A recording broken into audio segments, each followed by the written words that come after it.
And I started finding things that was comfortable. And the more things I found comfortable, the more uncomfortable my mind was. 90% of your life will suck. 10% will be happy. You may be a lucky guy and have a lot of money, have a great ass woman, all this shit. Trust me, one-on-one with that guy, he's missing something. His life still sucks because he hasn't faced something that bothered him his whole life. Something is still eating that up. Almost everybody. Everybody. We don't want to suffer. We don't want to feel discomfort.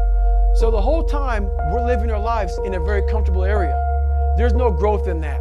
It's so easy to be great nowadays, my friend, because most people don't want to go to that extra mile. Most people don't want to find that extra because it sucks. It's lonely. Life is always giving you a test, trying to give you a way out, trying to give you an excuse not to show up. This is my excuse today. But guess what? You gotta have the mentality to show up every day of your life, no matter what life throws at you. When you put yourself in hell, that's the only time you can figure out how to get through that motherfucker. You can't read somebody else's book about some theory on how to do shit. Some guy who sat up in their nice warm office and wrote some book with a nice cup of coffee in the hand. No, I want to see that guy who immersed himself in fucking hell, and he thought about quitting and leaving, and his wife and his kids, and why am I here? Is it worth it? All this crazy shit, and still said and found out a way to get through it. It's our responsibility to show up to the Coliseum of life, prepared for battle. I don't care what you're going through, what life's throwing at you. It's your responsibility to find your new 100%. That's the bottom line of it all. We all want to read about how we can quickly get somewhere. That's why the 6-minute abs and all sorts of shit is so powerful. You may get some results from it, but they're not permanent. The permanent result comes from you. I say it all the time. You have to suffer. You have to make that a tattoo on your brain, so when that hard time comes again, you don't forget it. You don't want it. Don't want it. You don't want it enough. Just don't want it. You've got to want it as bad as you want to breathe. Because you have to want it. You have to want to be better. If you're willing to give it that much, you get a big piece of what you want. And that's the harsh reality. I can't give you shit.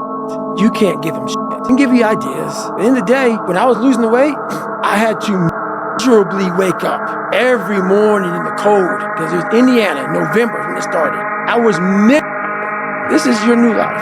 Take it or leave it. And you want it bad enough, you can run all these guys over, man. And this whole COVID thing, people don't want to go back to work, and they want to stay home and all this, man. There's no happiness about it. There's no peace behind it. It just sucks. You gotta want it, you gotta work it, then you gotta win it. I know that's right. Now, how bad do you want it? Because if you want it bad enough, you're gonna work it. When you're sick and tired of looking and feeling like, you'll show up. I'll see you there. Because you're gonna look in the mirror and you're gonna be like, that. You're gonna want to be in the gym. You know how to do it. You know exactly how to be you or how to be me. You don't want to do it. Your friend, a lot of people out here, just don't fucking want it. So guess what? Have fun with your life.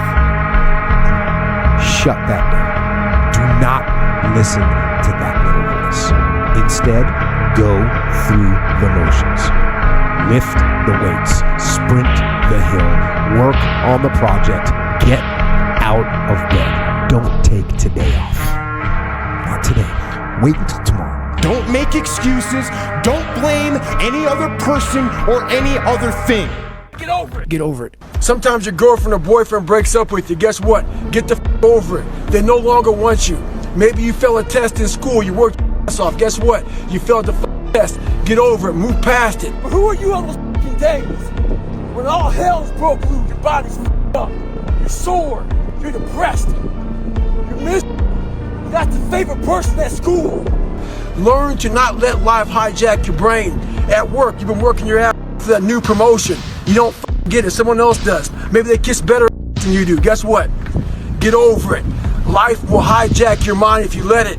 Don't allow all these things to make you a lesser person. Who are you on those days when shit's all f***ed up? That's the great divide. Those people who get up on those days when everything's fucked up and still grind, that's the separator right there. There's not a motherfucker that's up. There's not a car, there's not a person. Everybody's in their bed, sleep, dreading that it's a Monday, hate it's a Monday. And I'm loving it. I'm loving that. Where everybody's I'm getting stronger. I hope the weather was fucking good. I don't live off that whole I wish the water was cold. I wish them motherfucking instructions keep fucking running. I wish for fucking rain. When the ending is unknown and the distance is unknown, that's enough you are. Get back to work. It's time to get back to work. Stop hearing yourself talk. Get off the podcast. Don't be on social media too much. Cut out all the noise. Get back to the mental lab. What do you say to those people who are like, listen, getting up in the morning is hard. Trying to not dissolve into a puddle of my own tears and my own misery is hard. I don't say much to those people. Maybe you're shit. Maybe you want to be nobody. Maybe you're happy exactly where you are in life, because obviously you are. Maybe you don't have the determination to be somebody better than who you are. And if you want to live with that, I'll support you in that. If you're good with being who you are, then every day you wake up and every day you smell like shit because you can't wash your body well, and your skin's messed up because your health's so bad, and you can't put your clothes on right, you need help with that. You need help, like when I was doing, I need help wiping my. That makes you feel good? Nothing I can say to you. Every day I wake up and I don't want to do something. I'm like, okay, man, do you want to be today? Do you want to feel like a little, do you want to walk around all day knowing that you could, but you didn't? Anything you want, you can get, period. And you got to wake up and tell yourself that every single day. Look yourself in the mirror and tell yourself what you really want. You're the one. So if you wake up in the morning and you don't want to do something, you don't care enough about yourself. This has to be in you. Something in you has to wake up. And usually the only person that can wake it up is you. You gotta wake up and think about, there's a process to getting better.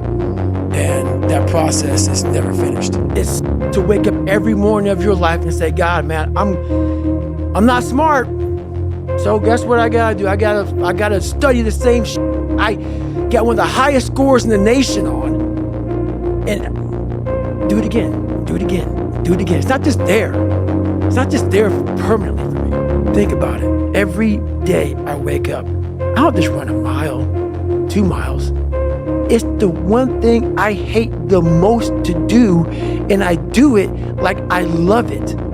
250, 60, 70, 300-mile runs at one time, no sleep. And every step, when I get to the, think about this, I get to the start line, cussing at Jennifer. Why the am I here? I hate it. After 70-some hours of running, every fucking question I ever had is answered.